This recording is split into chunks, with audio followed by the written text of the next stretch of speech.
Thank you for your time and support today. My name is Michael Anamoti of the Young Leaders of Staten Island, and our mission is to bring equality and unity by fighting injustices, educating the youth, and working closely with the communities of Staten Island and amongst other things. Throughout the summer, we've held nothing but peaceful protests highlighting the police accountability and police brutality and systemic racism. Recently, we've been misinterpreted and in an ad, and we're here to address the misconception.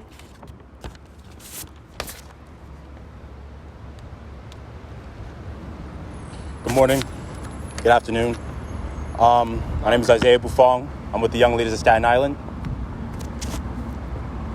We call on the people today to hear the truth from the Young Leaders of Staten Island. We are addressing an ad with images of the Young Leaders and our march to the 122nd Precinct here in Staten Island. This attack ad tried to ostracize the Young Leaders and the community by mischaracterizing our efforts to fight for justice as something you should be afraid of. It is an effort to disrupt our narrative of peace, love, community, and open, honest communication. This ad failed to live up to the standards of the people's truth,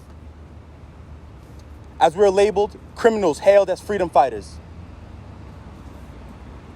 These words try to connect our work for justice and police accountability to vicious racial stereotypes of Black youth, and in particular, young men like myself. Think about that. This ad depicts the exact opposite of what the Young Leaders represent and what we're all about. So let's be clear on the truth. From day one, the Young Leaders has always acted in a peaceful manner, leading other young people of our communities down the path of progressive change. Our marches was made known to local NYPD leadership, Assistant Chief Corey, and Lieutenant Awad of Community Affairs, to ensure the people of the march were safe from threats to do us harm. Even with all these obstacles in our way, our protests remain peaceful at all times. We have never advocated for violence, and that's not who we are or what we stand for. This racist ad demeans the inclusive movement that we've worked so hard to build in hopes to continue to divide us. We will not stand. We will stand against these racist narratives. I am my mother's oldest son, 21 years I have to thank for her. And what this ad did was hurt my mother. And seeing that hurt me. Explaining to her how this ad would be seen by the masses and letting her know this won't go unanswered. We continue our efforts to better the community and police relations because our fight against police brutality is not over. In the event of this past week reminds us that we'll end this continuous violence against us and our people by doing exactly this. Standing up for ourselves and standing against the bigotry that plagues this just cause. With no incidents to address, this ad used our march to slander us. To that I say, how dare you? You have undermined the people of Staten Island and tried to corrupt our message. We'll hold strong and will not falter to attacks in this ad, but continue to work for justice and stay true to our motto, one together, all together. And Nicole Maliotakis, you have the power to take down this racist, bigoted, disgusting ad. So do just that. Take this ad down now. Thank you.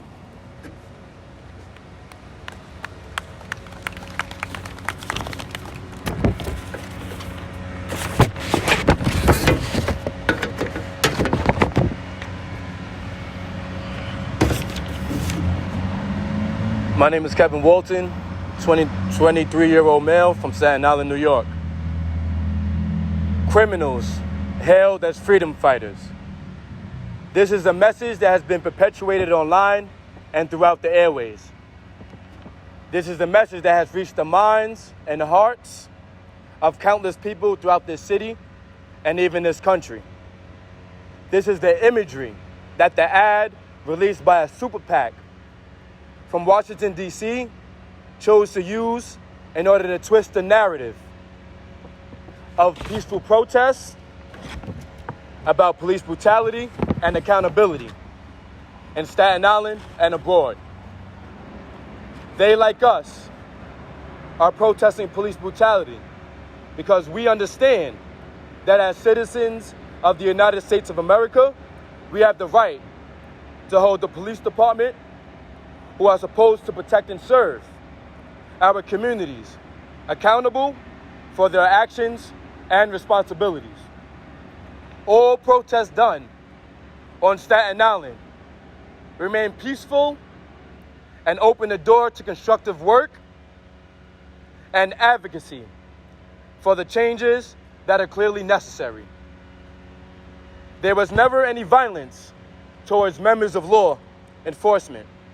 Instead of hearing our collective peaceful call to end police brutality, this ad unjustly represents our protests as destructive and likened it to cops being treated like criminals. We understand the power of imagery. Criminals hailed as freedom fighters was meant to depict us as a threat, to cause fear of who we are. The ad includes a picture of a person who is not connected to our movement, holding up a sign that says, "Burn the city down," in the midst of a chaotic crowd and fire in the background.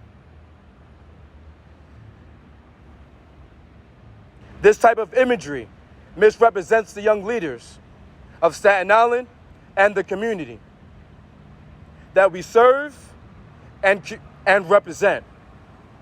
It distorts everything that the people of our communities have shown us: love, compassion, and support for our mission to end police brutality. But then again, Martin Luther King Jr. was deemed a criminal before, and John Lewis was also deemed a criminal before. But because of them and many other freedom fighters who counted themselves worthy to be deemed as criminals in order to fight for the rights to voice their concerns, who counted themselves worthy to stay in jail and not pay bail, because they understood the bail money would help fund a system that was never meant to represent them. Freedom fighters that paved the way for us to speak like this today. The next image put forth is the hood of an NYPD cop car being destroyed by a projectile that was flung from the supposedly violent crowd. Yet again, this type of imagery misrepresents the message that we have tried to push forth. At not one protest was there any violence or violent acts that took place, especially not towards law enforcement. The final, but yet most impactful image was that used during this unfactual and insensitive video clip that was from the march that the young leaders of Staten Island did, featured one of our members speaking, Isaiah Bufung. As this backdrop was playing, the narrator of this video called us cop haters who hated all cops. The message we gave to the people over and over was not about hate, but about love.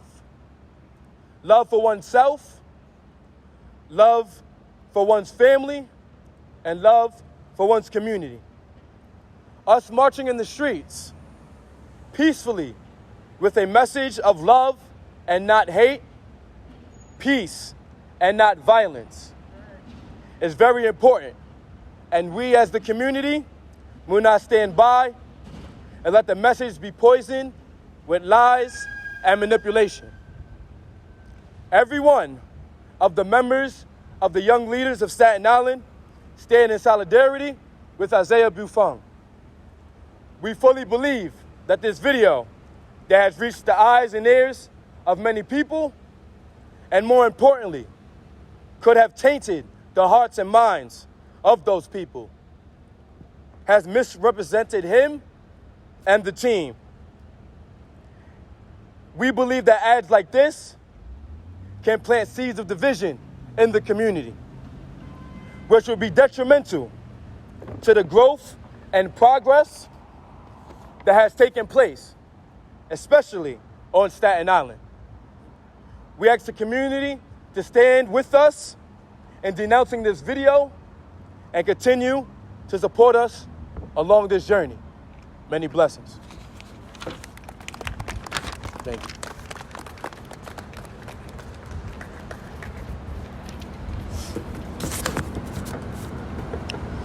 Good afternoon, ladies and gentlemen.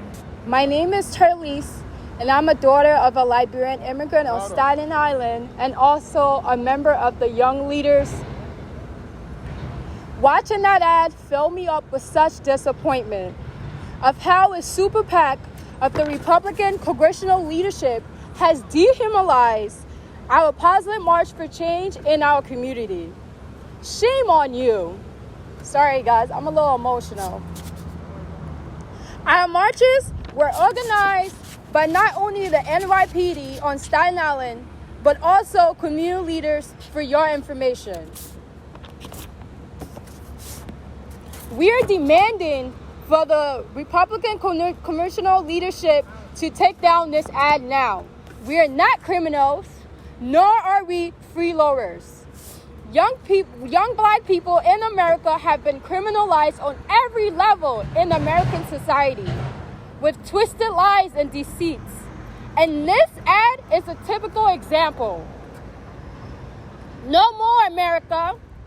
We will speak and we will fight for what we believe in, which is justice and peace for people of color and unity for all. To all my young black leaders out there on Staten Island and in the United States, register to vote so that the upcoming election on November 3rd, 2020, we can vote those who dehumanize, criminalize, and demoralize our young people of color in America. This is the time for change. No justice? No peace. No justice? No peace. All together? All together.